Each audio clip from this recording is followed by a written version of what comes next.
Hey, welcome in. Welcome to the Arrowhead Addict podcast. We are here coming to you live. The Kansas City Chiefs are going to the Super Bowl. You only win a Super Bowl 2 times every 5 years, right?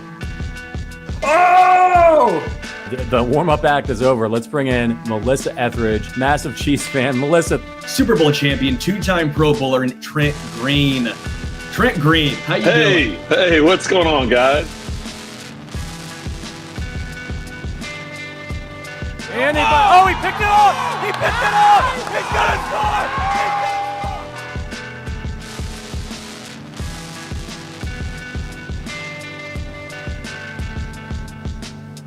and we'll see you next week. But until then, as always, go Chiefs.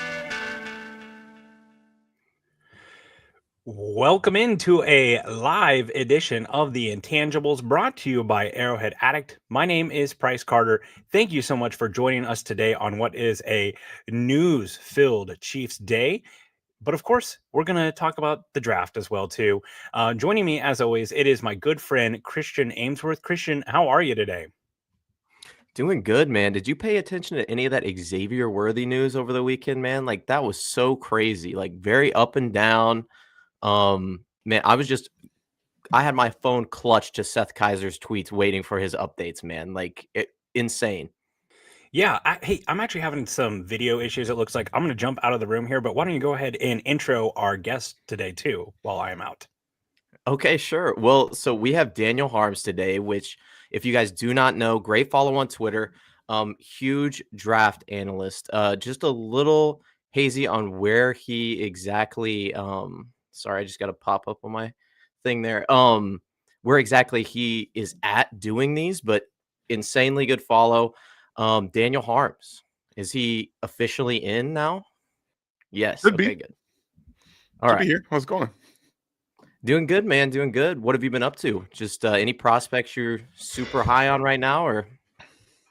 This is the real grind, right? Obviously, for the Draft Network, we are always watching prospects. So it starts right after the draft. You start doing summer scouting, and you get into the season. You get a little bit more information on some of these players, and then you get to confirm some things too. So getting into that process is always fun, and then getting some confirmation. Then we have risers like Josh Simmons out of Ohio State, who no one really was talking about coming into the season. He plays like maybe the best tackle in college football. He gets hurt. How's that going to affect his draft stock? That's a possibility for the Chiefs too, even with the recent news that we all got today, which I'm sure you guys will talk about later on. But it's definitely a lot of fun. You're always trying to find those guys on day 2 and then early day 3 that are going to be able to drive up boards and be real gems there. Okay, I am back. Thank you for sticking with me. Daniel, we're so happy to have you on, man. The chat, they've been clamoring for a Daniel Harms Intangibles crossover event here. We've really been trying to take up the draft coverage that we got here at Arrowhead Addict. We've been talking draft year round as much as they'll let us when we're not talking regular Chiefs. And this was a great opportunity to get you in here. You are going to be our first guest mock drafter of the season. And why don't we just get into it? So, Daniel, we're going to start here. We're going to be using PFF's mock draft simulator here. I've noticed from you, by the way, Daniel, you don't do a lot of mock drafts. You're too busy writing up prospects. Are you doing Are you hiding the mock drafts? Are you keeping them secret from us? So, first of all, thank you very much for the intro. I apologize. My daughter is home, so I have to do double duty at times, and there's no excuse. I know. It's my own fault. Family. I can't help it, guys. I'm doing the best I can. Honestly, I usually do a ton of mocks. I'm not going to lie, I usually do. But now that I've gotten eyes on so many players, I don't like using any of the mock draft machines because none of them are realistic enough for me. And then I don't have, time to really get into the mocks as much as I want to. But I do have more coming on the horizon with mock drafts. I can promise that much at least. Awesome. Well, we're going to keep it pretty simple today also because there's quite a bit of Chiefs news going on today. Oh yeah. So we'll for the thirsty Chiefs fans, we'll do our best to go through this, and we're not going to be doing any trades. So no, trading up, trading down. We're just going to run this as is. And Daniel, what I think would be great is that we just kind of get your perspective on not only some of the players that are on the board, but also what you think the Chiefs strategy is given what we've learned here in free agency. Obviously, we've got a running back that didn't play at all in 2024, and Elijah Mitchell, and a left tackle that I think is getting starter money, but it'll be interesting to see what their strategy is here. So I'm going to go ahead and hit start on this draft simulator here, and we're going to tick down to pick 31 here and see what's on the board. So one thing that I want to ask you, and I heard you talking about Josh Simmons here a little bit. First off, the Chiefs, they just signed Jalen Moore. He's got shorter arms. Honestly, his profile is pretty similar and mock draftable to Kingsley Suamataia as far as their build and everything goes. Obviously, Kingsley Suamataia is probably going to be the left guard going forward. Josh Simmons, 33-inch arms, if you choose to believe the combine measurements as compared to the Senior Bowl. And coming back from that major patellar injury, which is about a half and half proposition, he might be able to have a pro day on his own. What are your thoughts on Josh Simmons? Do you think that he is one of the few, other than Armand Mimbu, who's probably offensive tackle 1 for most people at this point? Do you think that he can come in and start as a left tackle in year 1 as a rookie?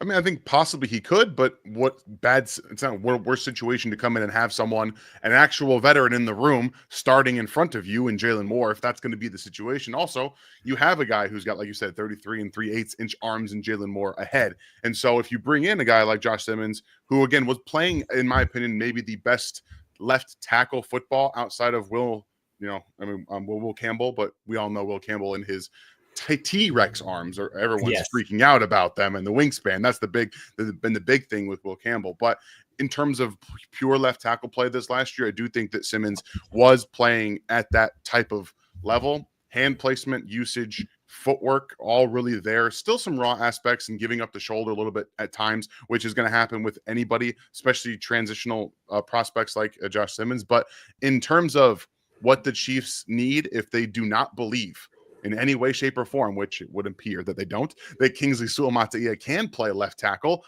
then this situation with Jalen Moore means nothing for their draft. They should still be looking to invest in the tackle position. Does that mean first round? I don't know. Yeah, one thing that we've kind of been hitting on is just like there's just not that guy this year, right? Between the short arms and the players that are here, the injury to Josh Simmons, Josh Connerly isn't a perfect prospect either. Also has a little bit shorter arms. Again, this is the Chiefs threshold. 33 is usually kind of the threshold for the NFL. Chiefs have not drafted a tackle with sub 34-inch arms in the Andy Reid era here in Kansas City. Let's turn our attention here to another player that we've got on the board, Nick Scorton, the edge from Texas A&M. He's a guy that I pinpointed pretty quickly in the draft process. He's a guy who made a lot of sense. I think at Texas A&M, he was probably playing closer to like 285. He weighs in at the combine at 257, 6'2", not super tall, not super long, but has that honestly, I think he has the ability to kick inside. He doesn't do it much. Really dominant at Purdue, much quieter at Texas A&M. What do you think about this fit of Nick Scorton? And, what are kind of your overall perspective on him? Where do you think he's actually going to play at? That 257 or 285? Somewhere in there. Like you're not really going to know.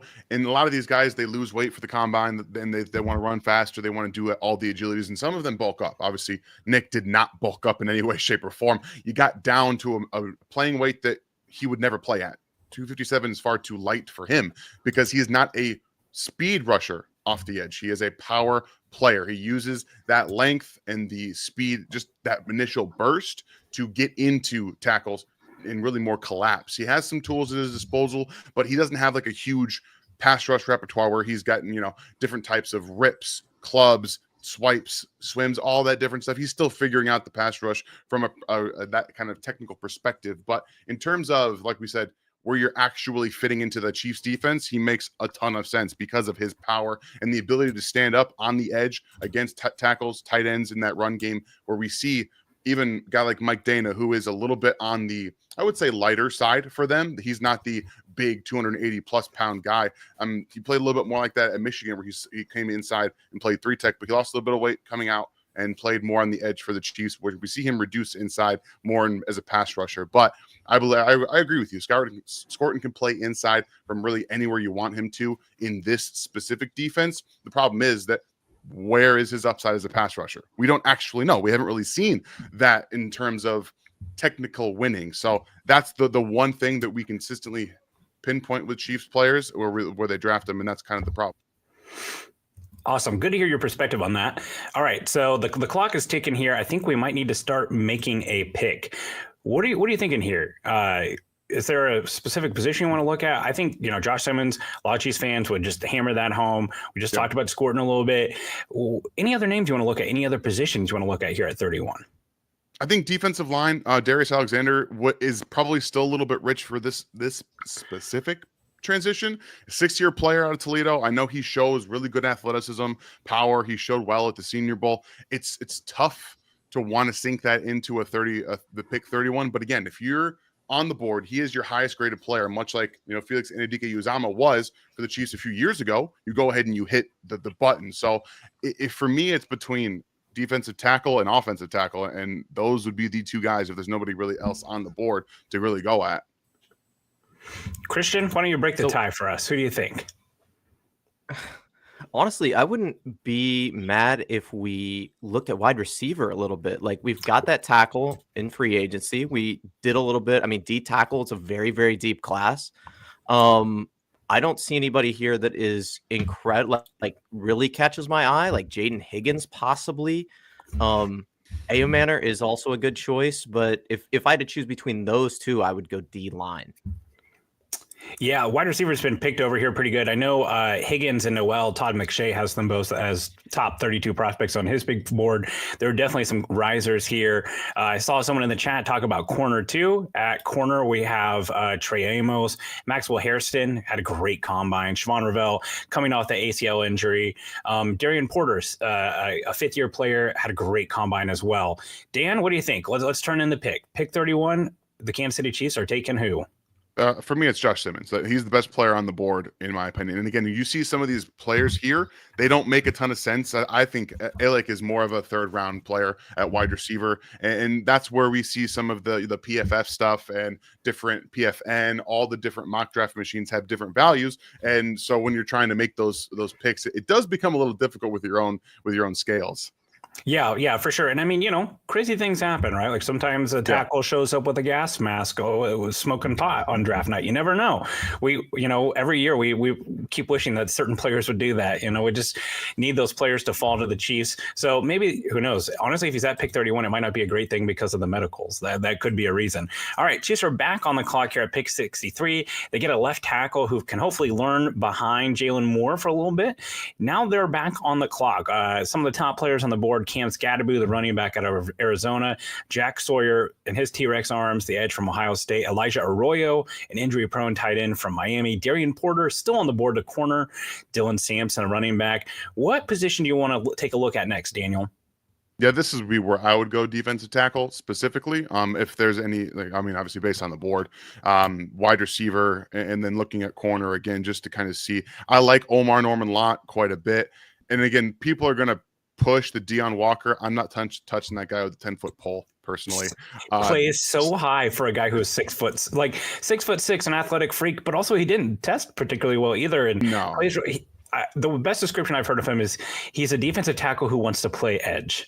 Yeah, that's not even that wrong. I don't know where he actually wants to play. Like, does he want to play football? I don't know, because he hasn't really gotten better as a prospect in college football. So I think it might be a little rich for Norman Lott, but he's a really good football player. I'm a big Jamar Caldwell fan, but again, probably a little rich for him too. Big defensive tackle with great movement skills, who can be that maybe 1-0 tech for this Chiefs defense and move him around a little bit, pass rush upside overall as well. But maybe not the best value in terms of what we're seeing right here. Benjamin Morrison him and Darian Porter are very ideal players for me in this type of draft. One, Darian Porter, big, physical, long, athletic kind of guy, played wide receiver for his first few years at Iowa State, made the transition to corner, has all that ball skills and instincts. You really see it flash on tape. Benjamin Morrison is just a really technical press man cover corner, in my opinion. I really like what he offers. Physical, not afraid to tackle. He is coming off the injury, so that's maybe why you see him fall here. But in terms of where I had them graded, I believe Benjamin Morrison is closer to a first-round option for me based off of his tape than Porter is, because he's still trying to figure that out. Yeah, and Porter, mainly a special teams player most of his career until this year. Morrison, the two hip injuries, right? Because I think he had one in high school or early in his career, concerns there. But a really technically sound player too. Just lots of really great technique from him. And something to think about here too is like this is a spot on the board. The Chiefs, they're on that 63 and they come right back up at 66. Yeah. So if there's a player that you like that's just a little bit down this list, maybe you go towards a position where you feel like you're not going to get that value. Let's take a peek here at wide receiver. Jalen Royals, Noel out of Iowa State, Royals out of Utah State, a really a larger yak presence. And then we get Tez Johnson, Trey Harris from Ole Miss. Any of these names really piquing your interest, or would you rather wait a little bit more? Jalen Royals is one of my favorite wide receivers in the draft. I love him. I love Jalen Noel too. Like they're both really good. Honestly, fits for this team. They give you a lot of movement skills in terms of playing outside, playing inside. I think Noel, given his size, can play on the outside in the NFL. He's going to have some of that quick twitch release package that you see. You saw him work it over at the Senior Bowl. The same with Royals, who coming off of a foot injury as well. You're going to have to play a little bit with that. But I think he's getting better throughout the process too. So both of these guys, I think, would be really good options in the second round if they don't have anybody else on the board. I think personally, I'm leaning towards that cornerback position with Benjamin Morrison. If he's on the board there. Myself, what do you guys think? Christian, what do you think?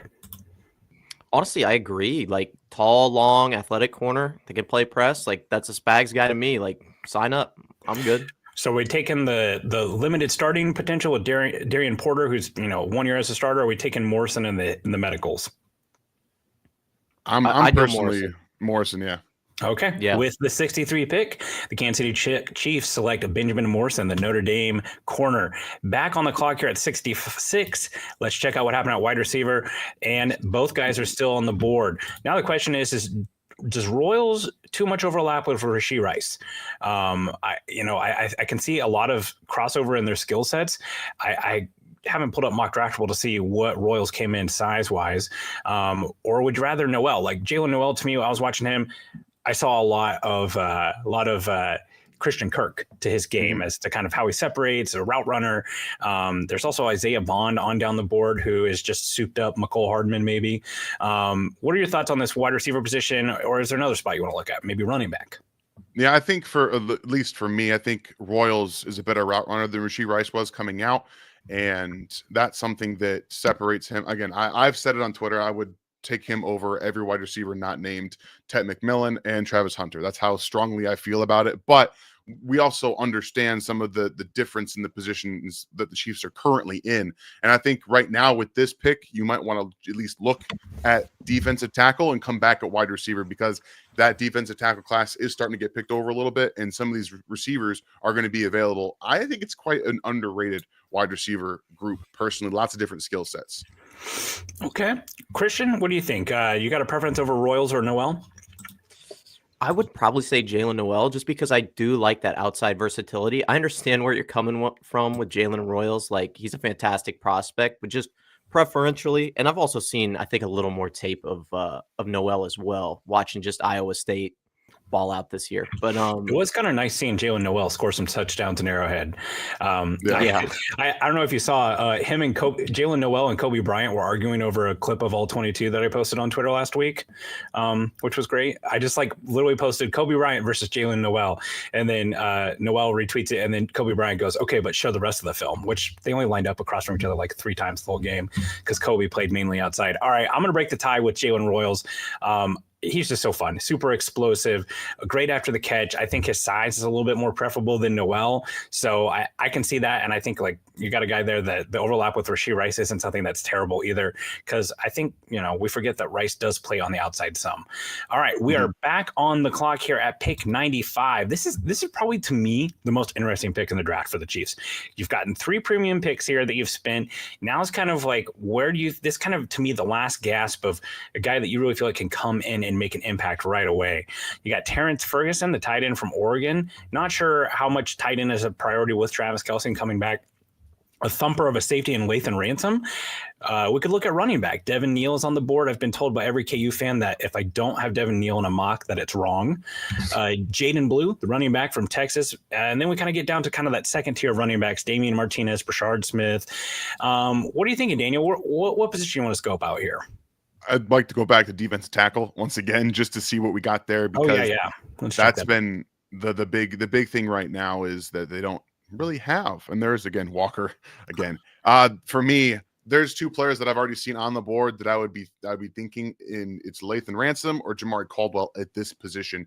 I actually have a second round grade on Lathan Ransom. I think he can do everything from a safety position, play in a little bit in the slot, man up against tight ends. We know he's a thumper in the run game. I also see multiple times on film where he's asked to play center field a little bit, and we know that's the biggest thing that the Chiefs don't have right now is someone that can actually play center field with sideline to sideline speed, instincts, lots of football IQ. I'm a big fan of him, but also, like I said, when you're looking at this group, safety might not be as high on the priority list if you can find someone on day 3 with that range, then a defense tackle that gives you, the ability to take on double teams in the middle of that defense. It also gives you pass rush upside like Jamari Caldwell. So those are the two guys on my mind right now. So you have Ransom over Makuba? Yeah, I do. Okay. Yeah, Makuba is the safety out of Texas, by the way. I need to do a better job of that. I guess the question is what do you think, can Shamari Connor kick back into, let's say the Chiefs find an option where they get McDuffie back in the slot? Do you think that Shamari Connor can be a more pure safety rather than the slot? Because if so, that kind of mitigates the Brian Cook need. Yeah, I don't think so at all. I think Brian Cook gives you more at pure safety than even Connor does. Both of them ideally are two high safeties if they're playing in back there. I don't really want to see either of them go to single high in any way, shape, or form. So I think you really see the fit for Connor as a big nickel, and that's like his ideal fit. He's not the best as a two high safety. He's not best as a safety. I think best you see him man up against tight ends and be that big nickel. Okay. Well, I think you're selling me on Lathan Ransom. Christian, any objections? No, I love it.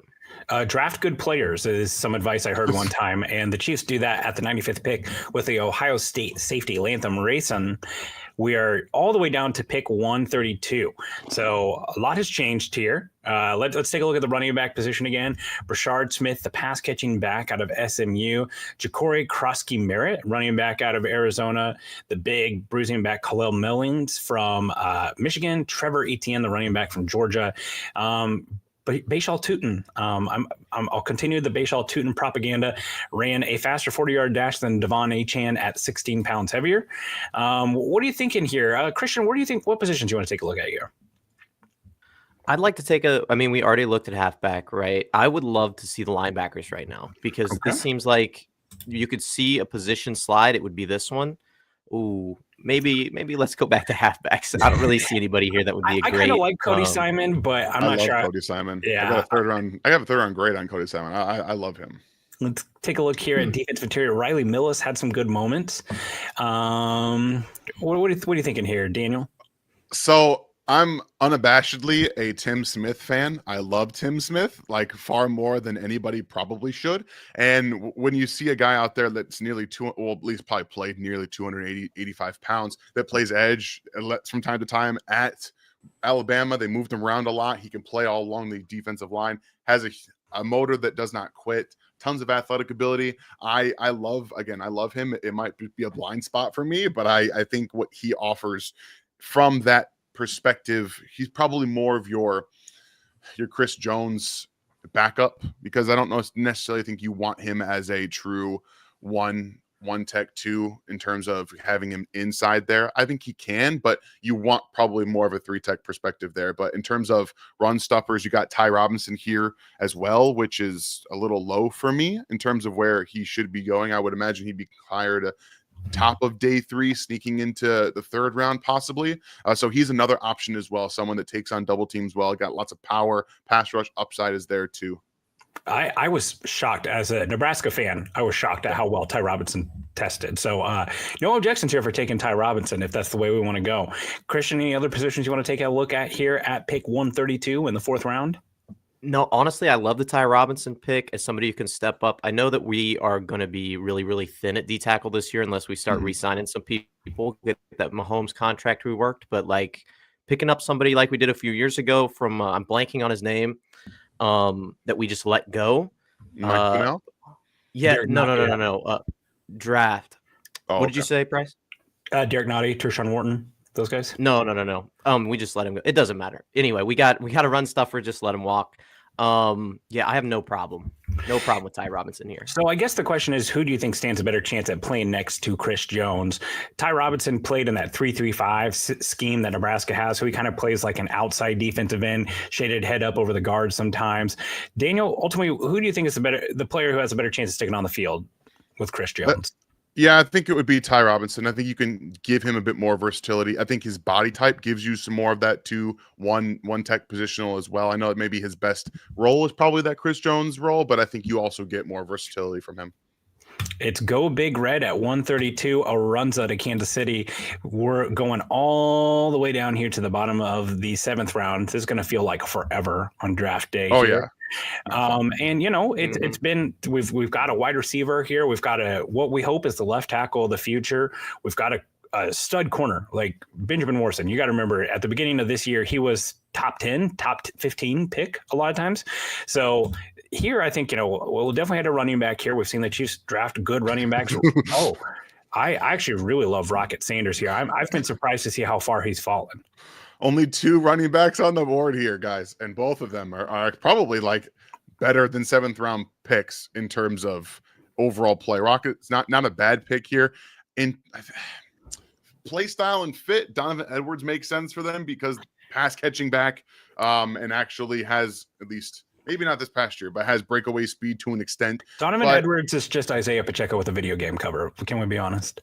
No, he's The got vision, better vision, but he's a better pass catcher and route runner for sure. Yeah, I Rocket Sanders there, and I'm not sure. I don't mess around with PFS a ton. Full disclosure, I kind of like the mock draft database one a little bit more, but I didn't feel like showing you all a bunch of ads that are all over there. Let's just kind of peruse the positions here one more time. Some of my favorite, like last pick, Rock Taylor, the wide receiver out of Memphis. Zachary Franklin, a bigger body X receiver, like him. Tommy Hill propaganda, might be a safety at the next level. Keandre Lambert-Smith, kind of a shifty wide receiver out of Auburn. Any other names you want to check out here, Daniel, before we make our last pick? I don't think so. I think we can probably just stick at running back and go. Rocket Sanders, it is out of South Carolina. So to recap your Chiefs draft featuring Daniel Harms here, we have got in the first round at pick 31, Josh Simmons, the tackle from Ohio State. At 63, you have Benjamin Morrison, the corner from Notre Dame.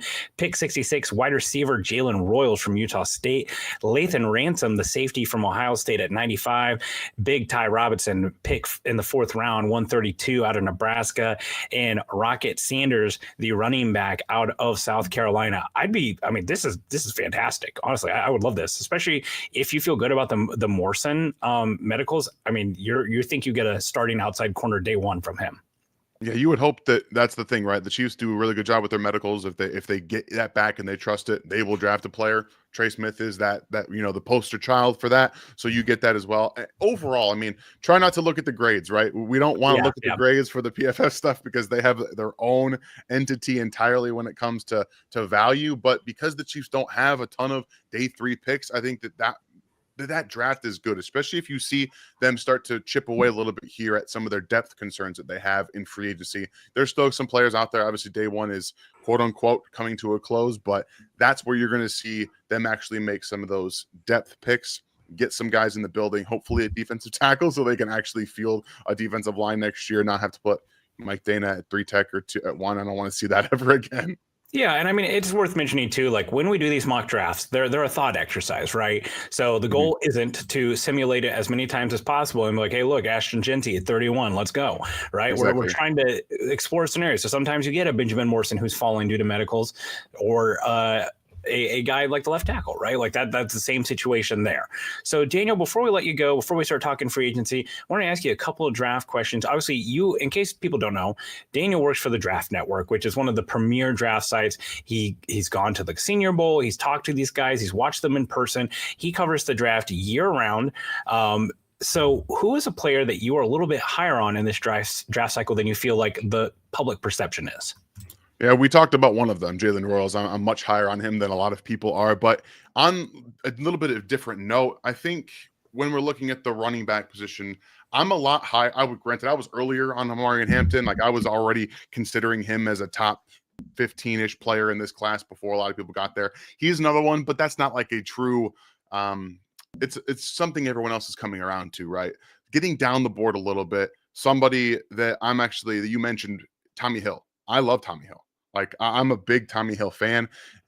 He did not have a good Senior Bowl. I am more than willing to understand that. He did not have a great showcase coming off the injury. But I thought prior to his injury last year, I have him as a day 2 grade.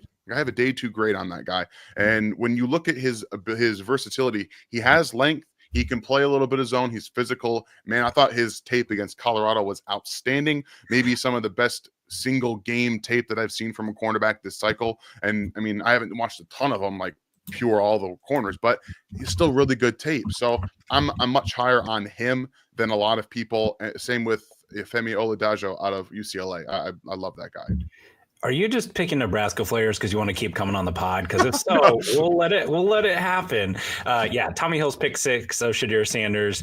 I've watched it more times than I care to admit. I think he could transition to safety really nicely too. Great ball skills, former wide receivers, special teams ability too with him. All right, flip it. Who's a player you're a little bit lower on than most of the draft community? Ashton Genty all day long. And it's nothing against him. Like I think he's a fantastic player, but we're talking about a guy who has tons and tons of mileage on him, who is not an overly dynamic athlete. That is why he didn't test at the combine, not even a little bit. He had no interest in doing anything. And you could tell he didn't want anyone to see him in that, where the only thing that you're looking at is how he moves. He's not a great mover. When he gets up to speed, that's where he actually showcases his skill set. Very good at angling his body, creating arm tackles, and running guys over, but he's not an overly dynamic athlete. I don't think you can run outside the tackles with him. I don't see him being able to make guys miss and then get upfield. He doesn't have that reacceleration either. So I'm just lower on it in general. Considering where most people think he will go, I look at it like this. Saquon, Bijan Robinson, him. Who would you like? He's the third guy, right? Like he's definitely the third guy on that list. And you're talking about taking them in the same realm. I just don't see it. The broken tackle numbers are crazy. That's really where his bread is buttered. And it feels like no one ever gets a clean shot on him. You know, Boise State, obviously they play some real competition, not all of it real competition. Yeah. It'll be interesting to see how he transitions. I also think like he's not someone that you can just drop into any offense and is going to transition well. I agree. I'm not necessarily sure he's an outside zone like Shanahan guy. I think he's more of that gap duo type of thing. All right. Last question. With the 31st pick in the NFL draft, the Kansas City Chiefs, they select who? Well, at this point, I mean, the original answer I had for this question gets thrown out a little bit because I had Arion Tersary as the guy that I think that they were going to draft regardless. Now, they still might do that, and that's still very well within the rank, the realm of possibility. I feel like the way you're looking at this class, defensive tackle, defensive end is probably what you're going to see in the first round, unless you get something crazy happen. And even though I'm not as big a fan of it, I think Kenneth Grant, the pick at 31, is probably going to be the answer. Michigan defensive tackle next to Mason Graham. He didn't get a ton of pressure numbers this year. He's got lots of flashes on tape. Pretty good run defender. He's got length. He's got size. He has athletic ability. It's more of rough around the edges. It's got some tools to work with, and you need to develop that. So with Joe Cullen, Bags, Chris Jones, like we saw the development of Tershawn Wharton over the last year plus. Like that's the kind of trajectory you're seeing for a guy at the end of the first round in this class. So I think it's going to be Kenneth Grant.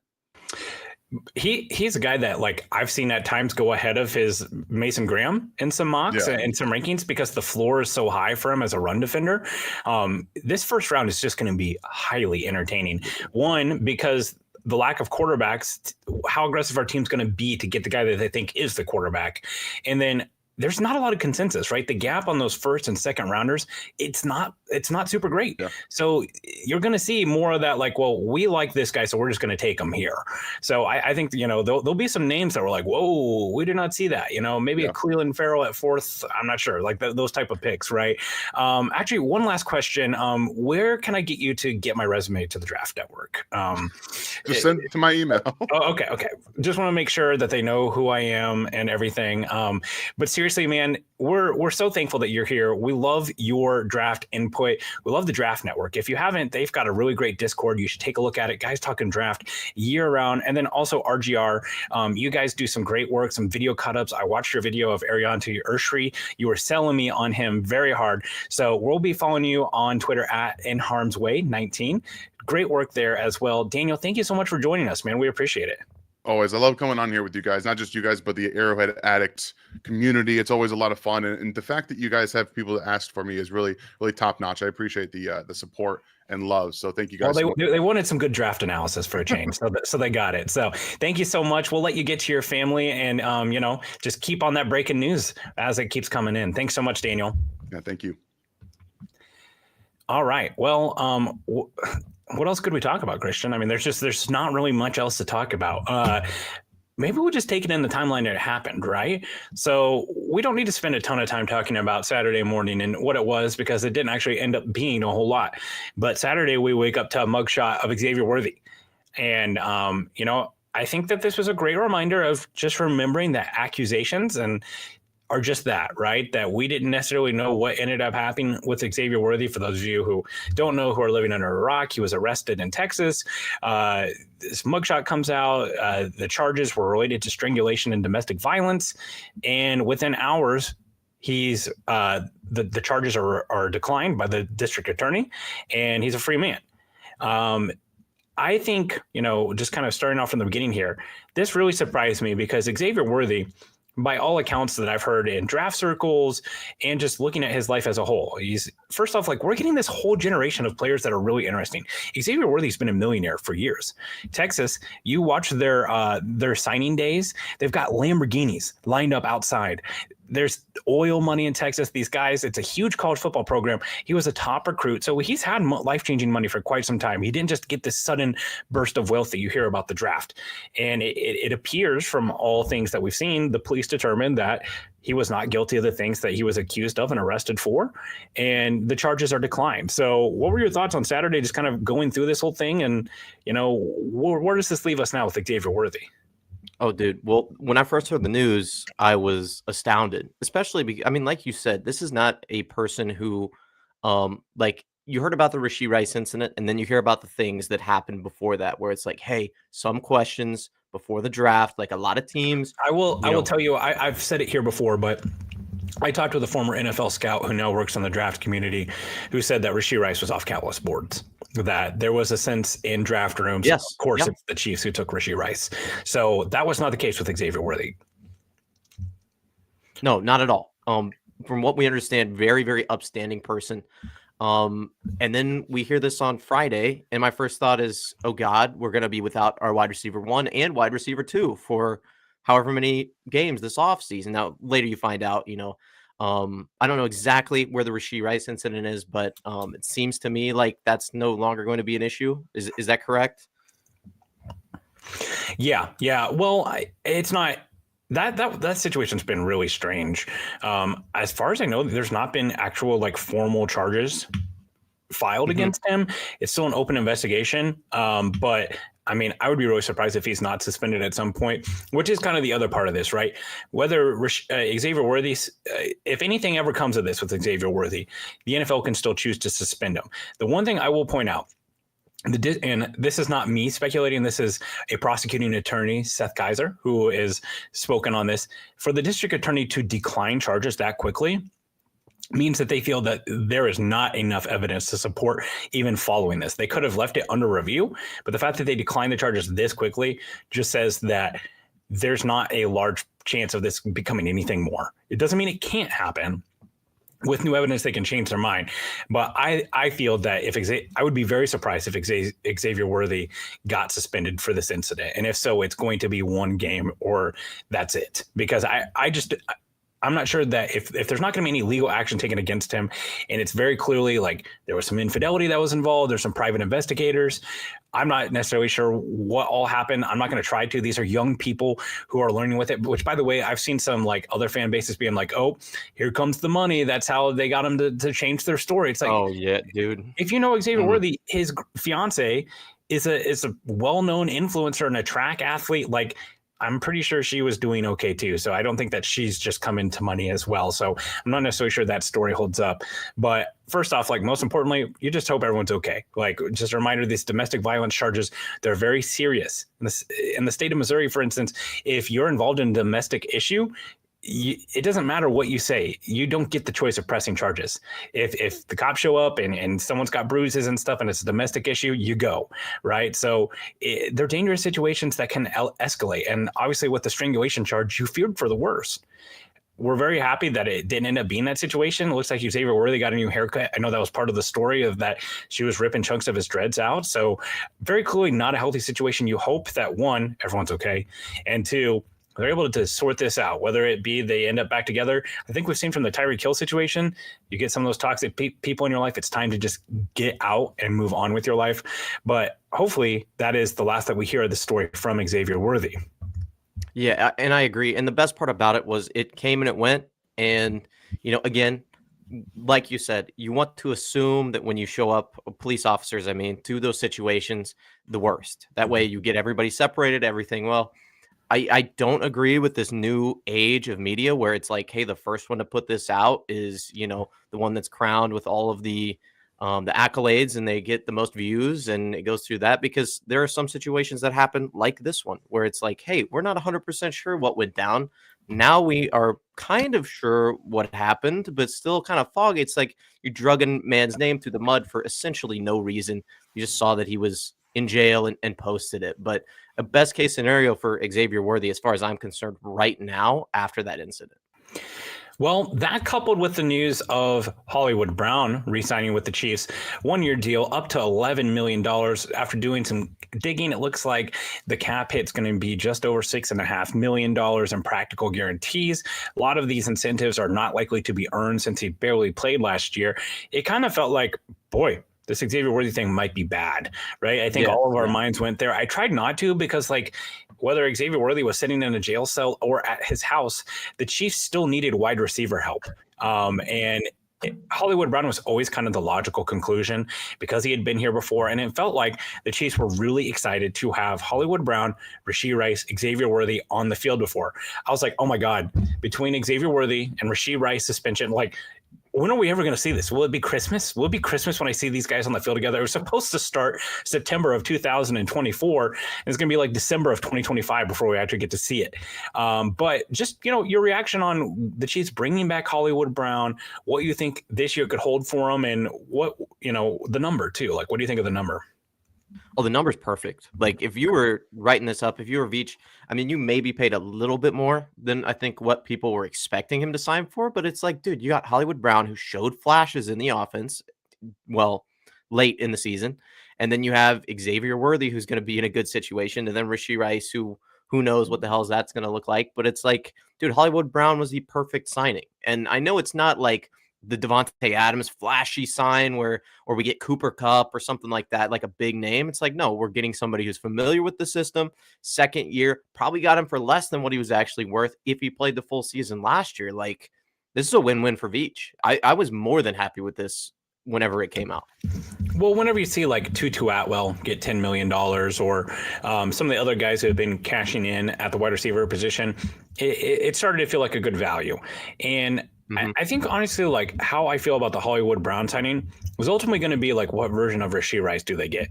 If they get that guy that they had in the first 4 games of the season, who was trending towards, being a 1,200-yard, top 20, top 15, top 10 wide receiver in the NFL, that starts feeling really palatable with Hollywood Brown, where, if he's a 500 or 600-yard guy, that's okay. Xavier Worthy doing what Xavier Worthy does. The thing that I start getting worried about is like what we saw from Hollywood Brown in the playoffs, which was virtually nothing. Right. Yeah. He just had a tendency to disappear in games. And I don't know, it seemed like they were very protective of him and how they were using him. as far as the motion and the release package, it kind of just felt like another version of Xavier Worthy, which isn't the bill of goods that we were sold as far as what Hollywood Brown is supposed to be. He was supposed to be a guy who could line up at the Z, win in the intermediate part of the field as a route runner, and instead it felt a lot more accumulated, a lot more designed for him. So hopefully, there's a lot of things with the Chiefs offense this year that they've got to take into account. We've talked about the Travis Kelce workload, how that needs to decline for him to be the best version of himself. Well, that relies on Rashee Rice partially. You've got Xavier Worthy's growth. Is he going to be a down the field guy, or is he going to be more intermediate created touches guy, or a blend of both? Hollywood Brown, if he can be more of the player that he was hopefully brought into Kansas City to be, that will help. I'll also throw in the fact that they still really don't have a lot of size at receiver, right? Worthy and Hollywood Brown together, they don't weigh 250 pounds, maybe. I don't know, probably. But they're both very small guys, not known for their blocking. Rashee Rice is the biggest guy at 6 foot, 200 pounds. You got Kelce in there. Again, we don't need to see Travis Kelce blocking highlights. At this point, he needs to be a third down player almost exclusively, or red zone player. Noah Gray, those guys that need to do some of the blocking. So I still think that there's a need for an X. This is the spot where it's kind of like, we don't need to bring back Juju. We don't need to bring back McCole Hardman. Let's try to turn over this part of the roster. That's why I like some of those bigger wide receivers that we're looking at, like a Jaden Higgins, like a Jalen Royals, even on day 3, like a Pat Bryant, Zachary Franklin from Illinois.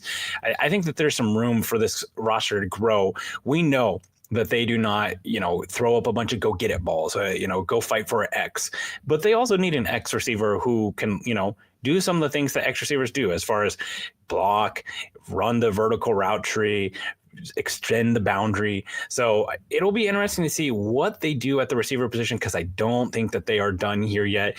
They certainly need more depth. You don't want to be relying on Sky Moore. That's not a position that you want to see. So we have the Xavier Worthy news. It's like, okay, well, maybe we are not cooked. Maybe we are not done. Then we get the Hollywood Brown news. Then on Sunday, the Chiefs, they make more news. Nick Bolton is back in Kansas City on a 3-year deal with $30 million guaranteed, $15 million in the first 2 years of the deal, which is pretty unusual contract structure for the Chiefs. Christian, was it just always inevitable that Nick Bolton was coming back to Kansas City? It was either Nick Bolton or Justin Reed, and Nick Bolton's younger. That's really what it boiled down to. It's like, yeah, and we have good linebackers that could fill. We have good safeties that could fill. Nick Bolton was just the piece that made it all fit together.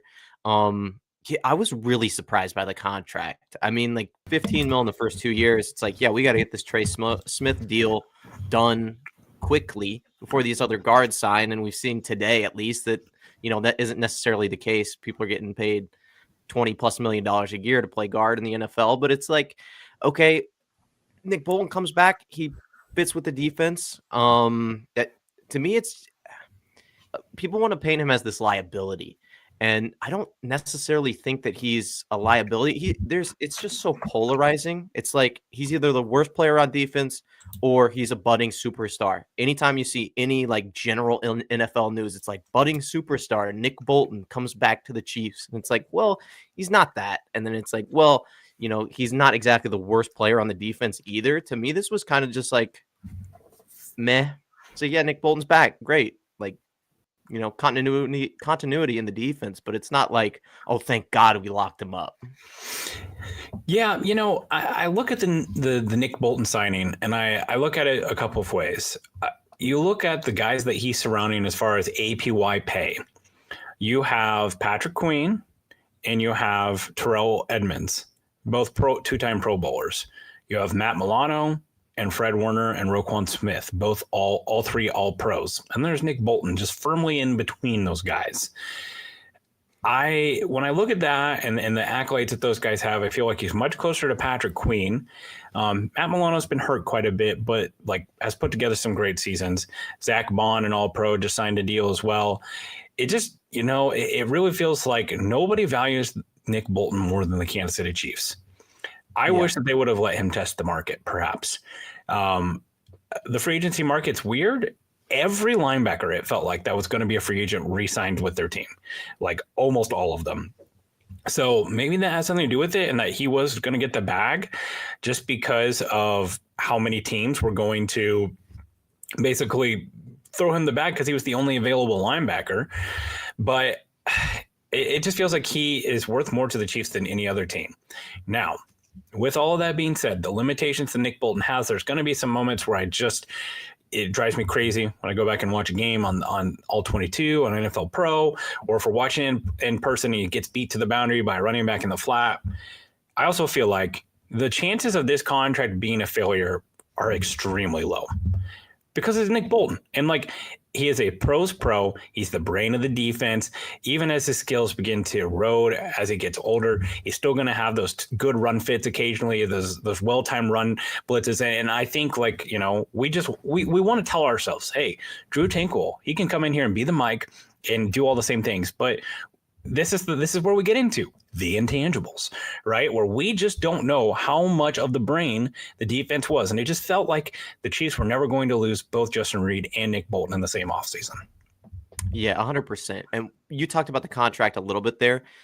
This is not going to be a contract that you look at in 2 or 3 years and say, oh my God, why did we pay him that much money? Unless he gets significantly injured. We're going to talk about a player a little bit later, Jalen Moore, who could be a little bit different, but it's like this Nick Bolton contract is just like a solid contract for a solid player who, does pretty well for the team that drafted him. Like that's what it's just mid across the board. You know what I mean?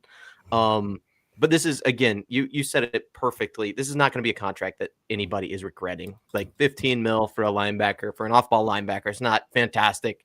It's not incredibly overpriced either. Yeah. And again, it's one of those things. I feel like the failure rate on it is pretty low. And something else that we'll point out with these next couple of moves they make, the Chiefs did a really good job of attacking their draft now, right? You can get through this draft without a linebacker, be totally okay. We were talking about guys like Cody Simon, Jeffrey Bassa, Jack Kaiser, certain, linebackers on day 3. Those guys are instant special teams contributors and can develop. Linebackers, they take a little bit to develop. So if they draft one, I'm not going to be mad. But you can get out of this draft without getting a linebacker now. And the Chiefs, they do that. And that's what they like to do. And moving on to the news of the day here is the Chiefs make it so they don't have to draft a left tackle. It was reported this morning that the Chiefs signed left tackle Jalen Moore to a 2-year, $30 million deal. Jalen Moore started 12 games, for the 49ers in relief of predominantly Trent Williams. It's kind of funny that the Chiefs spent all this time, wishing they had Trent Williams. Now they just get Trent Williams back up. So Jalen Moore, he's played a little bit of right tackle, but almost exclusively left tackle. And he's played quite a bit for the 49ers. The numbers, the raw grades are pretty high.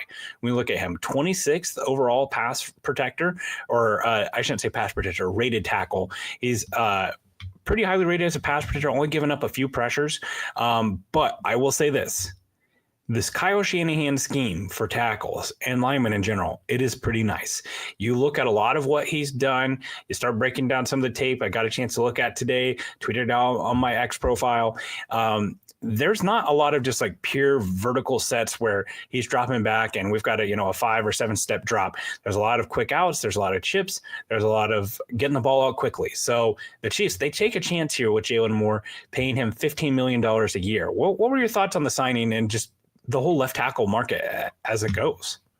Well, it was an interesting one, right? And we just saw right before we got on the podcast, Laramie Tunsil get traded, which I'm sure will be brought into this conversation at some point. But it's look, who was available?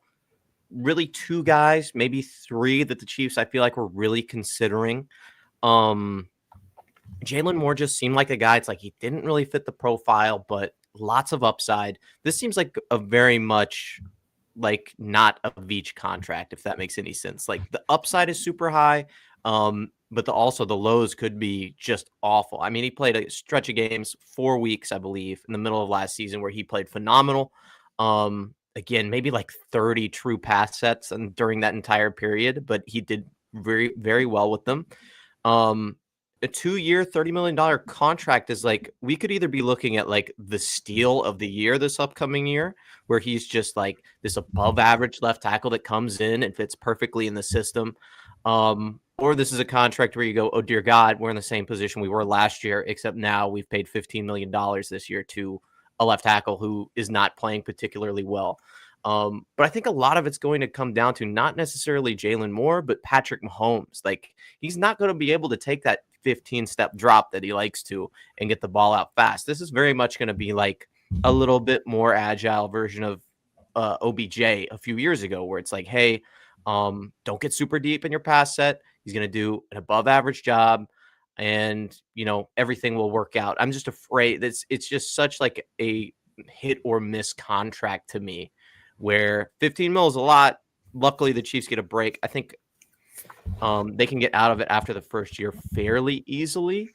So here's a couple things, right? Like, you look at it, there's a lot of, you've got your left tackle and your left guard, who we're assuming is Kingsley Suamataia, have combined to start 15 games in their NFL careers.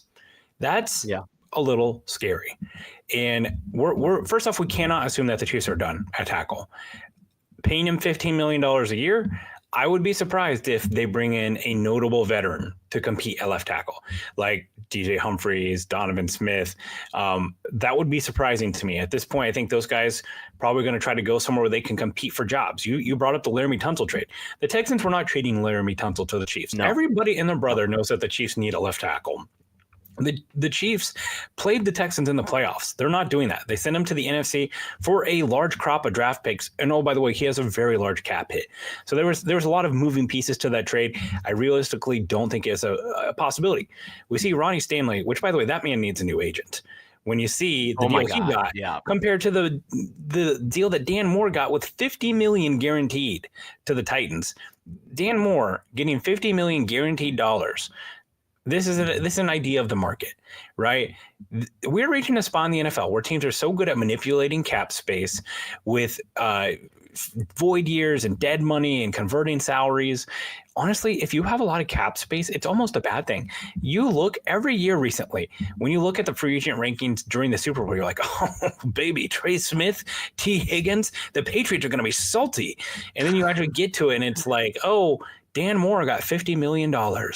Like, the players just aren't there. The Chiefs were in a tough spot here.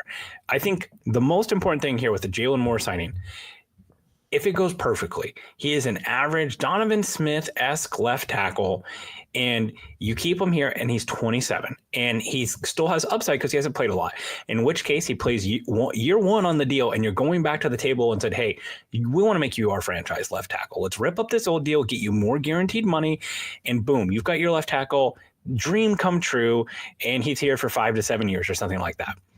Plan B, he's okay. Right. And you keep him on that deal for 2 years and you let him walk.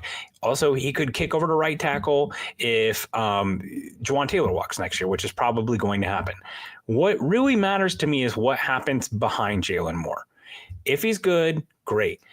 Do they draft a rookie this year? We talked about, obviously, we just took a left tackle on Josh Simmons in our mock with Daniel Harms. Or if they do a Josh Connerly or an Ariante Urshey or a little bit down like Hollins Pierce from Rutgers, a big guy who meets the profile. But now they have themselves a runway where they don't have to throw that guy in. Because what happened? Jalen Moore is still unknown. What happens if he comes in and sucks? I mean, really, like if he comes in and sucks and is awful and looks like Kingsley Suamataia in a much more difficult offense with a difficult quarterback to pass block for, what do they do? Right now, they don't have a great answer for that question. Yeah, no, it is very much like I was saying, it's a boom or bust. Like, this is a hit or miss signing. And I agree with you. Left tackle is not off the board for the Chiefs in the draft. That's going to be a position that we look towards. Same thing with Elijah Mitchell, who we just signed as well. I don't think that these two signings force the Chiefs to go in a different direction or they've solidified anything. To me, it's Brett Veach doing what he does every offseason, which is cover your bases and then pick the best player available. And if it just so happens that it's, I don't know, a linebacker, or if it's a safety or a corner that falls, it's like, yeah, we draft the best guy, comes in, plays perfect in the scheme. I would just be very, very, very surprised if they are done at left tackle. Jalen Moore, I understand he's fantastic, but they're really, like you were saying, there's no veteran that can come in or I think is willing to come in and play second fiddle to Jalen Moore. Or, basically saying, we've already paid our guy. I'll be pretty interested to see what Cam Robinson gets because he's not signed yet. And he's the name that I felt like had a little bit higher floor as a player. Now, if he goes get some big deal, look, Cam Robinson, no one is sitting here being like, boy, this is just, we got a stud, right? Cam Robinson is the epitome of average, but at least he's the devil, right? Mm-hmm. Like right now, the Chiefs chose the mystery box over Cam Robinson, a guy who might end up being more expensive, but it's the more sure thing at tackle. And also he matches the profile. You pull up Jalen Moore's mock draftable. You don't know who's in the top comparisons are to his physical profile as far as his testing and measurements go. It is Kingsley Suamataia, guard. And then the guard from Arizona last year, who the Packers took, whose name has escaped me right now. It's a lot of guards, is my point. Like Jalen Moore has sub 34-inch arms. Now, I hate the 34-inch yard arms thing. We make such a big deal out of it. It's not as big of a deal as it is. Jordan Morgan, by the way, is the player. Yeah. Now, there's some tackles, right? Ryan Ramczak's on there too. But this is not Dalton Reisner, who's been a guard in the league for quite some time. He's 6'4", 311 pounds, had an 82.5-inch wingspan, 33 3/8 arms. This is not a guy who profiles as their stereotypical long, lean left tackle. Maybe he's learned a few things from Trent Williams, but to me, they chose a mystery box here, and it's because it was affordable. Now, hopefully that cap space, it gives them the affordability to make another move. I think, you brought up Elijah Mitchell. We'll talk about him for real quick. He's the running back from the 49ers. He missed all of 2024 with a hamstring injury, not a strain. I think it was an actual tear. But when you look at Elijah Mitchell, you're looking at the upside. Highly effective when he's played. Obviously, that running back system in the 49ers, it's really kind to running backs. But in his 3 years that he's played, he has 963 yards in 2021, where he was averaging he was averaging almost 7 yards a reception and 4.7 yards per attempt as a rusher. I think the question is this more of Jerick McKinnon, or is this more Ronald Jones as a veteran running back that's brought in here? You hope he's healthy. By the way, if you go look at his draft bite health thing, they have a re-injury risk. He's at 92% for re-injury. This guy gets hurt a lot. So the Chiefs are hoping he's healthy. But by the way, that was true of Jerick McKinnon too. Like Jerick McKinnon, never played for the 49ers, even though he's signed there because of how many injuries he had. So maybe they're able to wave their magic wand. We talked about it. The Chiefs realistically could draft 2 running backs in this class because they have such a need at the position. So what are your thoughts on Elijah Mitchell, and what does this look like if he does stay healthy? Oh, to me, he's like, this is Jerick McKinnon 2.0, 100%. And if you go back, if you watch his 2021 highlight reel, it's like, oh my God, the league let Kansas City get Elijah Mitchell. And then you go to his Draft Sharks profile and it's like, oh, he's had 9 different instances, of getting injured and missing games since September of 2021. And it's like, oh God. And they're all over half of them are right leg injuries. And you go, oh, this guy, if he had his legs underneath him, might have not ever allowed Christian McCaffrey to go over there. But unfortunately, he just hasn't had the ability to hold up over time. Like, if we get something like Jerick McKinnon out of him, like a receiving back, a kind of change of pace guy, that would be perfect. But I don't think this forces Kansas City to not draft a running back. And that was my main concern, is like, hey, are they good now? Does Brett Veach think they're good at running back because they signed Elijah Mitchell and have Isaiah Pacheco? If they come out of the draft with 0 running backs, I would be incredibly surprised. Incredibly. Yeah, there were some rumors about them with some of the bigger running backs in this class, like Najee Harris. And boy, I was going to need to stick my face in the toilet if they signed Najee Harris. Like with this running back class, to sign someone like that, who's because he's a former first round pick, he's still going to get some real money. That would have been highly frustrating. So I guess let's kind of zoom out here a little bit real quick to end the show. So far, the Chiefs offseason, they trade Joe Thuney for a 4th round pick in 2026. They tag Trey Smith. We hope / assume that there'll be an extension coming soon. They sign Jalen Moore. They sign Elijah Mitchell. They extend Nick Bolton and bring back Hollywood Brown. What are you feeling for a Chiefs offseason grade so far? Obviously, it's not done yet, but we're starting to get a better picture of what this offseason looks like. Where are you sitting on the Chiefs offseason? You can't give it an A because an A means Trey Smith gets re-signed to a long-term contract and his cap number isn't a huge hit, and they already make the Mahomes move based on contract. But I would definitely give it a B. Like, brought back some guys who were already on the team, so you keep the continuity, get some new faces in there, some high upside players from the 49ers and Jalen Moore and Elijah Mitchell. And I mean, yeah, it used to be you could chalk up tackle.